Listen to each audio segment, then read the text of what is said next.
Well, let's take a look at Gregory XV's achievements, and they are significant. First of all, he enacted new rules for conclaves. In a series of 2 papal bulls, he issued a series of immensely detailed provisions on how to run a papal election.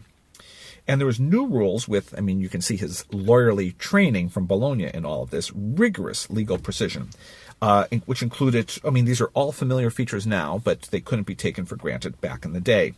The electoral process behind closed doors, the formal arrangements for balloting, the formulation of the oath when each cardinal casts his vote. I call upon Christ our Lord as witness, who will be my judge. I swear that I have chosen him whom I judge should be elected, so help me God. Gregory XV also was the one who stipulated that an election should be valid upon and only upon obtaining a 2/3 majority of votes that were cast in a written secret ballot. But also he allowed for some flexibility, compromise, or even acclamation. Acclamation was not excluded, and that's how Gregory XV himself gained the pontificate. There was also an injunction, and this is very interesting, against cardinals voting for themselves. Well, this resulted in a code of conduct that remained successfully in place for almost 300 years, until partially supplanted by the reforms of Saint Pope Pius X at the beginning of the 20th century. Another major achievement of Pope Gregory XV was the establishment of the Congregation for the Propaganda of the Faith. Now, a congregation, as you may remember, was a special commission of cardinals, and Pius V and the Pope who succeeded him, Gregory XIII Boncompagni, well, they established these commissions, these congregations. Clement VIII, the Pope who reigned from 1592 to 1605, he in fact had allowed for the formation of a propaganda fide, a propagation of the faith congregation, back in 1599, but basically it fizzled after a few years. Gregory XV revisited the issue, and the propagation of the faith was really for the evangelization of the entire world. Now, why? If you take a look at the situation in Gregory XV's day, Europe, Catholicism had been dealt a serious blow by the defections to the Protestant reformers, but also there were revivals in the east of the Orthodox patriarchs, and also the Ottoman Empire was always a constant threat. But also, and this is, I think, very important, there were new challenges that were posed by recent discoveries, in particular the recent discovery and colonization of the Americas. But there was also, in addition to the Americas, there were new maritime routes to Africa, to the Far East. In general, the borders of the inhabited world were being expanded at a amazingly fast clip. One interesting thing, at least to me, about the Congregation of the Faith, that it treated pagan lands, so to speak, but also countries which had become Protestant as essentially the same. Well, this new institution, the Congregation for the Propagation of the Faith, it in essence became the headquarters of the Counter-Reformation. And its task was to guide, to coordinate the Church's missionary commitment throughout the entire world.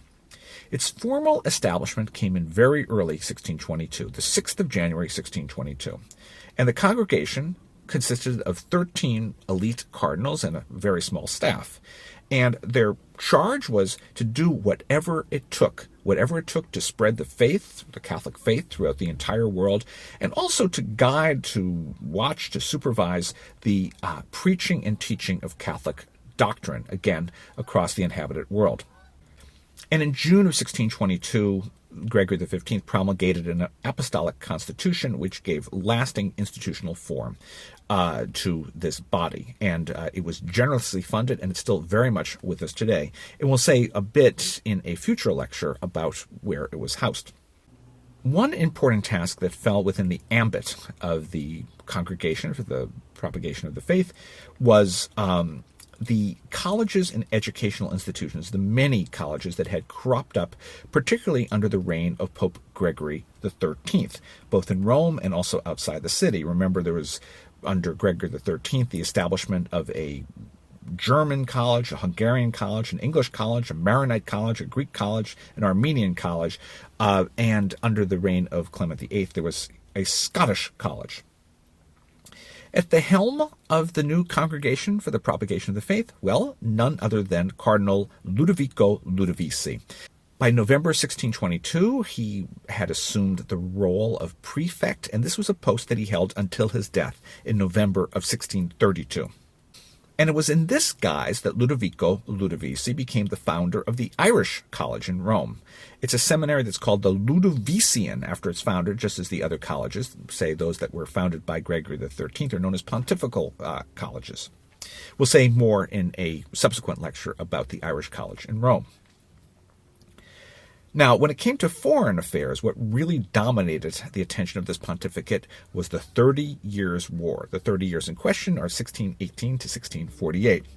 Now, this is an immensely complicated topic, and however, if I had to give a 15-second summary, during the 30 Years' War, the opponents were, on the one hand, the Habsburg Holy Roman Emperors, first Ferdinand II and then Ferdinand III, and they teamed up with their Spanish cousin Philip IV of Spain.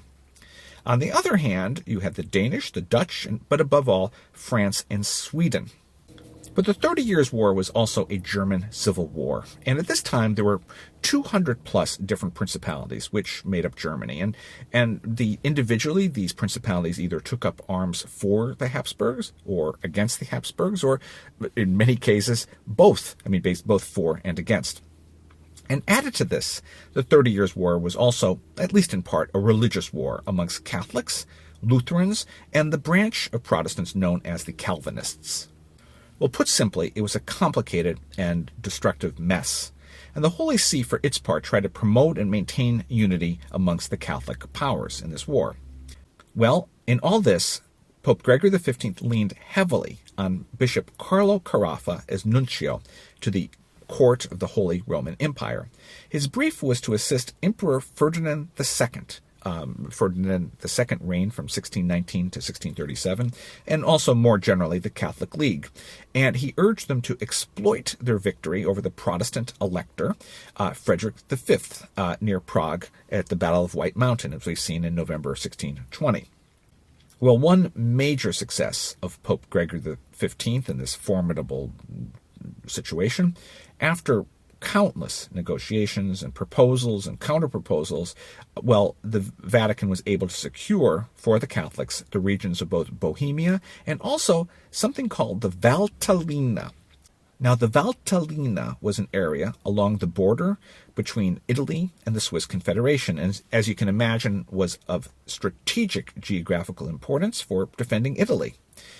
It also, in itself, was the site of continuous local religious feuds between Catholics and Protestants. And the area, to make it even more complicated, was also disputed between France and Spain. But Gregory XV got himself accepted as arbiter, and he occupied the territory with papal troops, and he prevented war between the two powers, between France and Spain, but he also safeguarded the religious freedom of the Catholic inhabitants.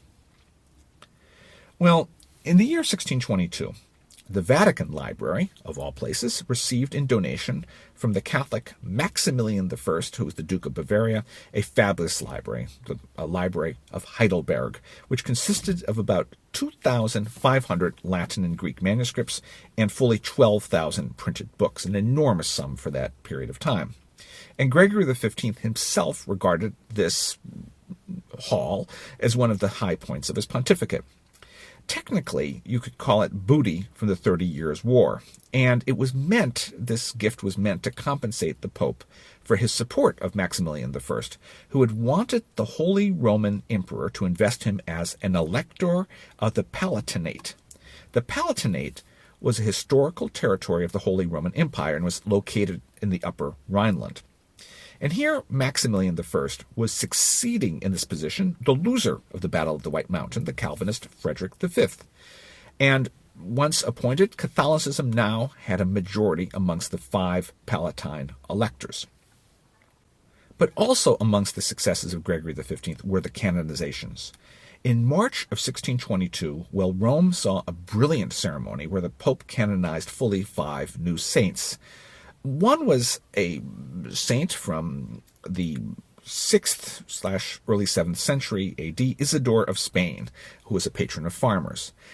But the other 4 saints canonized on this occasion were much more recent. In fact, each one of them played, or had played, a major role in the spiritual revival of the Catholic Church, known as the Counter-Reformation. They included Ignatius of Loyola, who was the founder of the Society of Jesus; Francis Xavier, who was the pioneer Jesuit missionary to India and to Japan and counted as one of the greatest of Christian missionaries; also, Philip Neri, founder of the Oratorians, whom we've discussed; and also Teresa of Avila, who was the reformer of the Carmelite order. And so long as we're talking about activities in the sphere of religion, Gregory XV also happened to have issued the last papal ordinance against witchcraft.